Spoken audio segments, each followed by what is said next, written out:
মোহতারাম পীর সাহেবরা বেরিয়ে আসুন, খানকা থেকে বেরিয়ে আসুন, খানকা থাকবে না। দেখেন না গত 14 মাসে 200 মাজারে হামলা হয়েছে, রক্ষা করতে পারেন নাই। কবর থেকে লাশ তুলে পোড়ানো হয়েছে, রক্ষা করতে পারেন নাই। আপনারা কেমন পীর হলেন, মুরিদদেরকে রেখে আপনারা পালিয়ে যান। আমার রাসূলকে জিহাদের ময়দান থেকে পালিয়েছেন। আর আপনারা কেমন মুরিদ বানালেন, মুরিদের পিছনে লাত্তি মারে গাঙ্গে ঝাঁপ দিয়ে মরতে চায়। এটাকে উম্মতে মুহাম্মদী নো। আমি আমাদের মুহতারাম পীর সাহেবদেরকে বলতে চাই, আপনারা তো বাবাজান ছাড়া কথা বলেন না।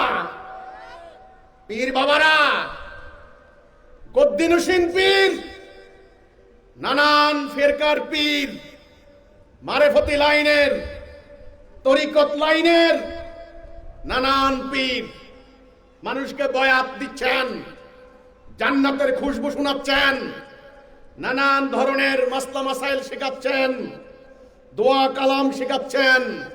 এই দোয়া করলে সওয়াব, এই দোয়া পড়লে সওয়াব। নানান ওজিফা পাঠ করছেন মানুষ। রাসূলুল্লাহর ছোট্টখাট্টো আমল আপনারা বাদ দিতে চান না।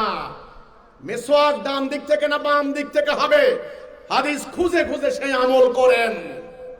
সুবহানাল্লাহর কি সওয়াব, আলহামদুলিল্লাহ জিকিরের কি সওয়াব। আপনারা এই সব কামাইয়ে ব্যস্ত আছেন। আমি জানি আপনাদের খানকা, আপনাদের মাজার, আপনাদের আস্তানা, আপনাদের অনেক মসজিদ মাদ্রাসাও রয়েছে।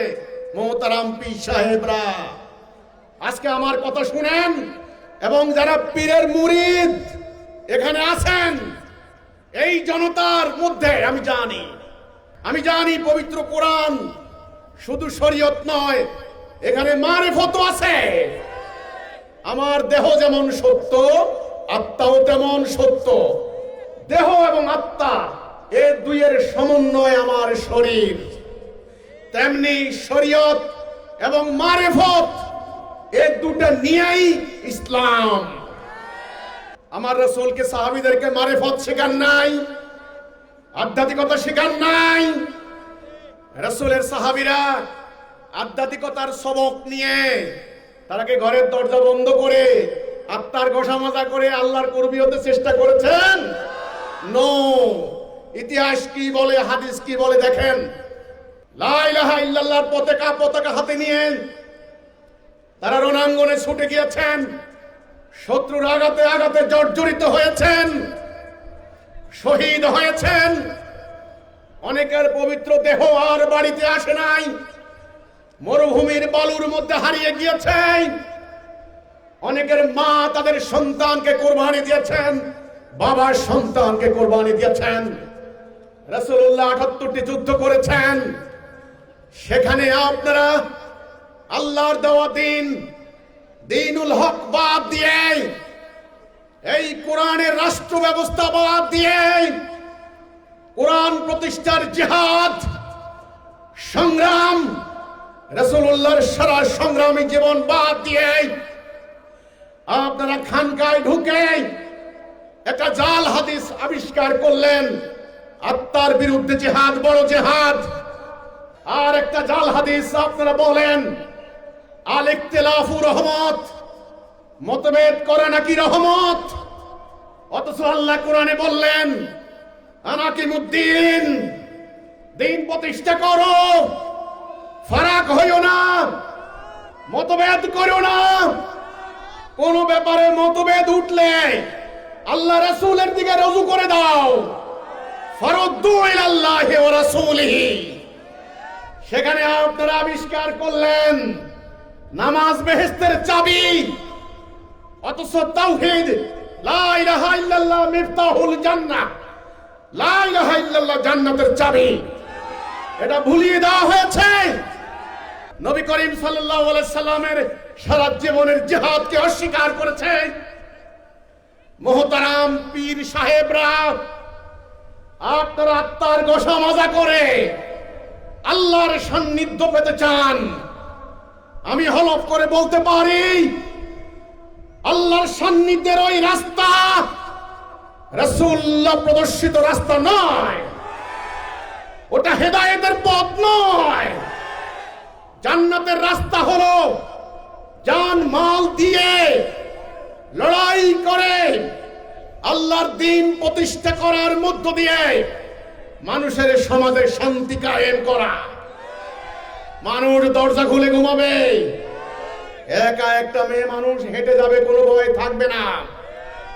এটা আল্লাহর খেলাফত।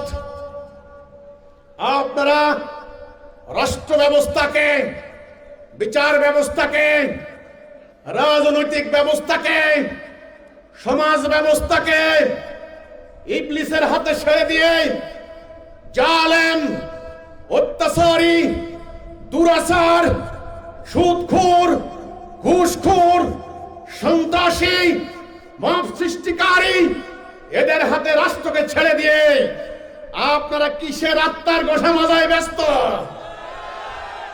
ওই আত্মা কোনোদিন পরিষ্কার হবে না। যে আত্মা স্বার্থপর, আত্মকেন্দ্রিক, যে আত্মায় জিহাদের তামান্না নেই, যে আত্মায় শাহাদাতের প্রেরণা নেই, সেই আত্মা কোনোদিন মুক্তি লাভ করতে পারে না।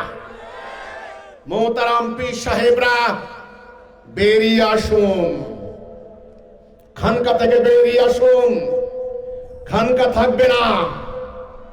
দেখেন না গত 14 মাসে 200 মাজারে হামলা হয়েছে, রক্ষা করতে পারেন নাই।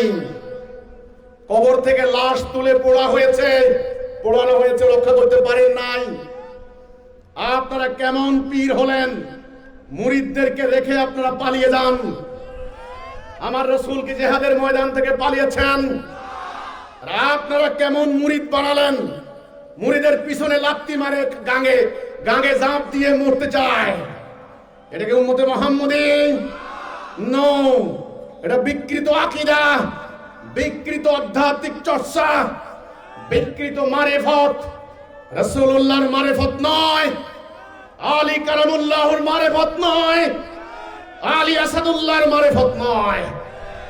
যেই মারেফত শরীয়ত আমাকে ঐক্যবদ্ধতা শিখায়, যেই মারেফত শরীয়ত আমাকে জান মাল উৎসর্গ করা শিখায়, যেই মারেফত শরীয়ত আল্লাহর দ্বীন প্রতিষ্ঠা করার অনুপ্রেরণা শিখায়, এটা আল্লাহর রাসূলের মারেফত। তাড়াতাড়ি বেরিয়ে এসে তাওহীদের এই আহ্বান গ্রহণ করুন, আলিঙ্গন করুন। ইনশাআল্লাহ আপনাদের আত্মা অনেক উন্নত হবে। আল্লাহ আপনাদেরকে সম্মানিত করবেন। আপনাদের সম্মান নষ্ট হবে না, আপনাদের ইজ্জত নষ্ট হবে না। কাজেই এই জাতিকে নানান তরিকায়, নানান ফেরকায় আর ডাইরেকশন না দিয়ে একটা নির্দিষ্ট লক্ষ্যের দিকে পরিচালিত করুন।